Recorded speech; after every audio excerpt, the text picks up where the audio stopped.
Hello, this is Scotland's Missing Histories episode number 3. Now, I've got a question for you. What do you know about the 45?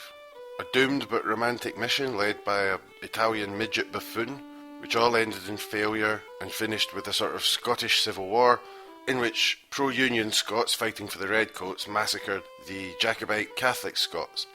Well, that line you've heard 100 times doesn't quite really cut it. I spoke with Maggie Craig, who is the author of 2 books on the subject, Damn Rebel Bitches, about the women involved in the 45, and the Bare-arsed Banditti. And I think after this half hour, you'll have a different idea about what went on around the 45. Hope you enjoy it, and I'll have a wee word with you at the end. Hi Maggie, how's it going? It's going great, thanks. The reason I asked you on to the show today is that everyone has a sort of idea about what the 45 was, the Jacobite uprisings, or the principal one in 1745. And we all know the story about, the young pretender who drummed up an army, went down as far as Derby, then got chased all the way back up and got his arse kicked at Culloden. Even if this is very superficially true, even if it is true, it's very much history from the top down. And a lot of your writing focuses on who the people involved were that were not, in the top echelons of it. So where does it begin? When you're not talking about Bonnie Prince Charlie and so on, where does the story begin with people deciding to join him or not? Ordinary soldiers. Well, to an extent, I don't think people always had the ability to make that decision. There's a lot of, I think, romanticising about the clan system and how the chief looked after his clan's people like they were children. But he also had the power of life and death over them, and he could command them to come out or command them to stay at home. So for ordinary people, decisions were not so easy to make, or they didn't have the power to make them. I think there were some people who were Jacobites by conviction, but others were there because the chief or the landlord had told them to come out. And there are some women who come out of this very badly, who threatened their tenants. If they didn't turn out for the prince, they would throw them out. They would evict them. What was that? Female landlords? Yes, yeah. There was a woman called Lady Lude in Perthshire, and she was like that. And there's a very romantic song about a male, Lord Louis Gordon, about "Oh, send Louis Gordon home."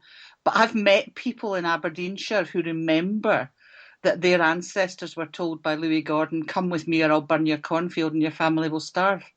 So it's much harsher. The reality, I know we know Culloden was bloody and awful, but the reality of it was much harsher. And finding those ordinary people is quite difficult. On the other hand, I've got a personal hero who was a Captain Andrew Wood, who was a shoemaker in Glasgow. And he went out for the prince. And the conventional history will tell you that it was the gallant Highlanders against the English and the venal Lowlanders. But a lot of the Lowlanders went out for the prince on a volunteer basis. I believe through National Archives and libraries, you've looked at a lot of their letters and so on. Yes. Although there was this element of being forced by the clan, what other elements were involved? We'll take them maybe one by one. Was there a religious element to it, which is often the story that we're told? How strong was the religious element to it? The thing about Bonnie Prince Charlie is somebody said, Lord Elcho said his religion was to seek, meaning he didn't really care about religion. His parents certainly cared about religion, which he might have reacted to. But we're at the start of the Enlightenment here, and he was a well-educated European prince, if you like. He didn't care about religion. Religion didn't matter to him. So I'm getting a bit annoyed by people trying to tell me that this was a Catholic rebellion. I think there was an element of that. There were some people, the Catholics, who remained loyal to the Stuarts. And you find that very much in Northumberland. There were a lot of Jacobites in Northumberland, and that's very much associated with Catholicism. But I think the Catholic thing was used at the time as a spin. You don't want to be governed from Rome, do you? And I still see people advancing this theory nowadays. But, there weren't really that many Catholics in Scotland at the time. So I don't think that was a big aspect of it. To me, I've been studying this, for 20 years. And I think the 45 was a movement ahead of its time. We're pre-democracy. So there's no way that it's one man, one vote, nothing like it.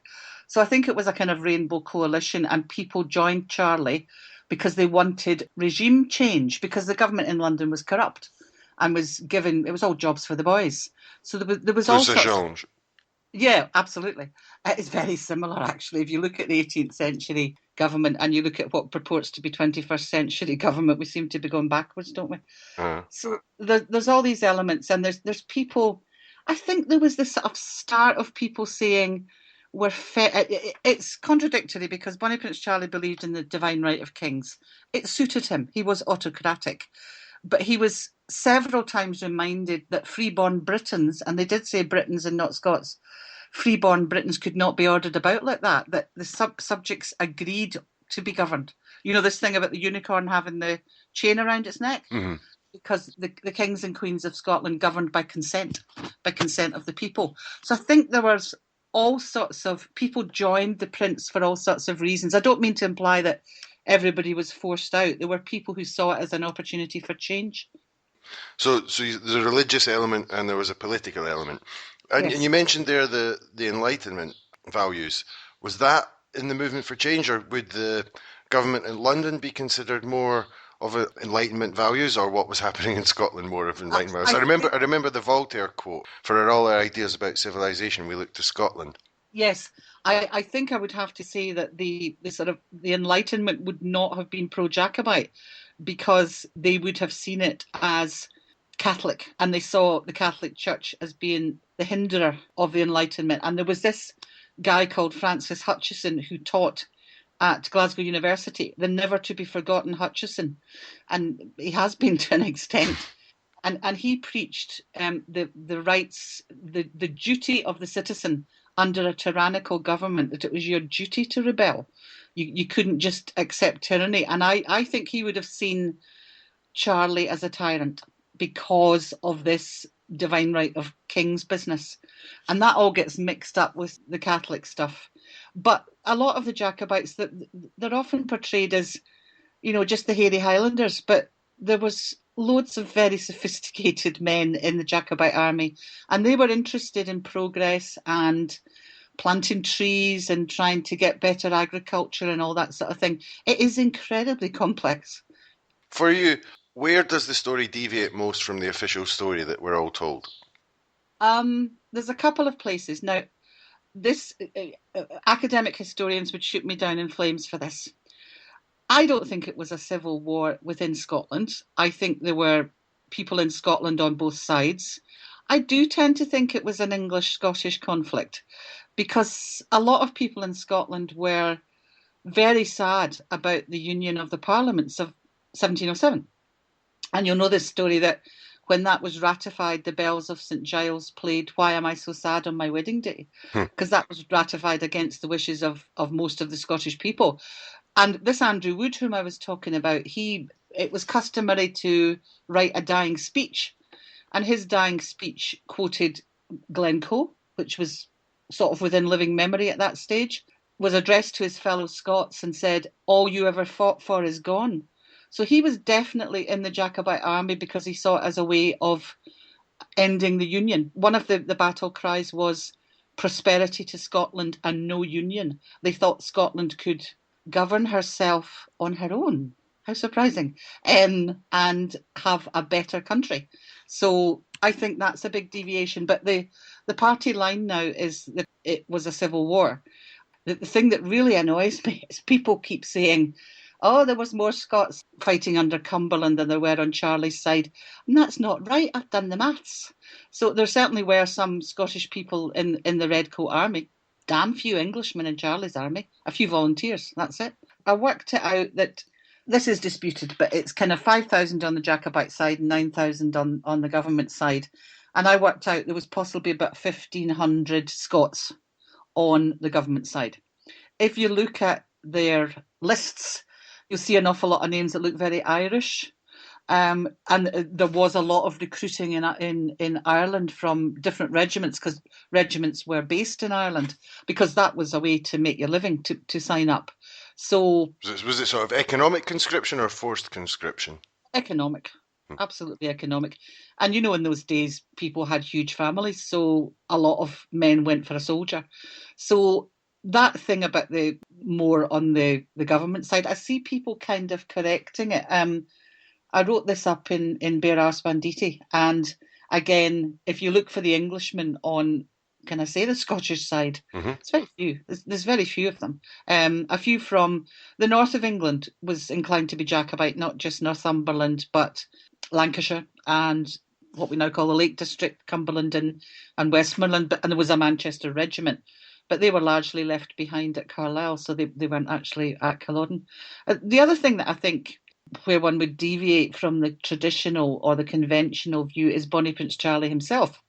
When I started doing this seriously in the 1990s, Bonnie Prince Charlie was seen as a terrible person. He'd been very romanticised, as we know, and there's all those lovely paintings of him bending over Flora MacDonald's hand.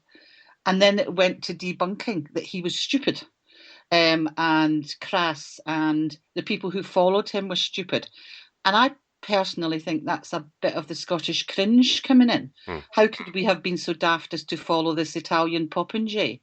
And I think it's on very dodgy ground, that sort of attitude. I think they saw him as a means to an end, as a means to have this regime change, to regain Scotland's independence. And I don't think he was actually the popinjay he's been painted. He was a very capable man. He must have been charismatic. How else could he have got all those people to join him when they knew in their bones that this was unlikely to succeed? So I know you're talking about from the top down. When I wrote Bare-arsed Banditti, I wanted to look at the so-called ordinary men, but I did a chapter on Charlie because by that time I was beginning to feel that he'd been traduced by history. The way you're explaining it there, it seems like there's a sort of a conflict because, you're saying a lot of the people were using it as a vehicle, as a way to regain an independent Scotland. But didn't Charlie want all of the UK under his control as well? So was there a kind of conflict inside the Jacobite army in That was these? the problem. That was the problem.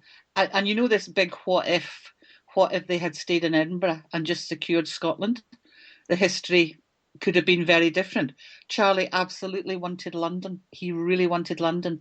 He'd been raised from birth to want the crowns of Scotland, England, Principality of Wales, Ireland as well came into the equation back then.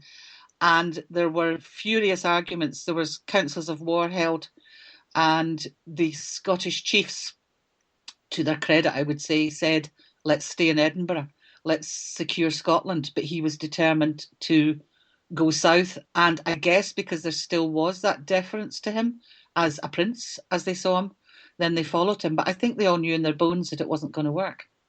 So in that, I would criticise him, yes, because he drew them into England and then had to retreat and was furious because there was the council at Derby and he was furious when they said, we have to go back to Scotland.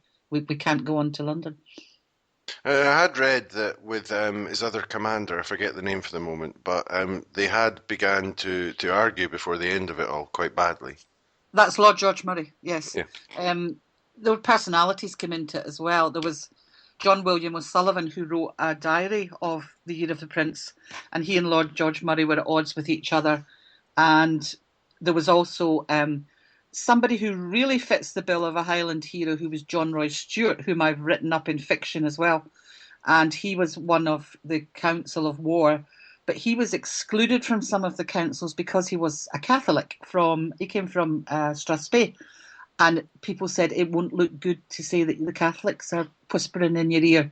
But John Roy Stewart was furious about the invasion of England. He wanted to secure Scotland. And you think they could have, or do you think there'd have been an invasion army on the way if they had stayed and secured Scotland? Well, it's very interesting because, going around the country and talking at libraries, and I talked at a library in West Lothian a couple of years ago, and a man said the West Lothian farmers would have risen up for Charlie to a man. And you think, oh, you wouldn't have thought of West Lothian as being a hotbed of Jacobites. I think a lot of people regretted the loss of Scottish sovereignty. And I think if they saw it was going to be successful, if there was a chance of being successful, a lot more of them would have come out in support of Charlie.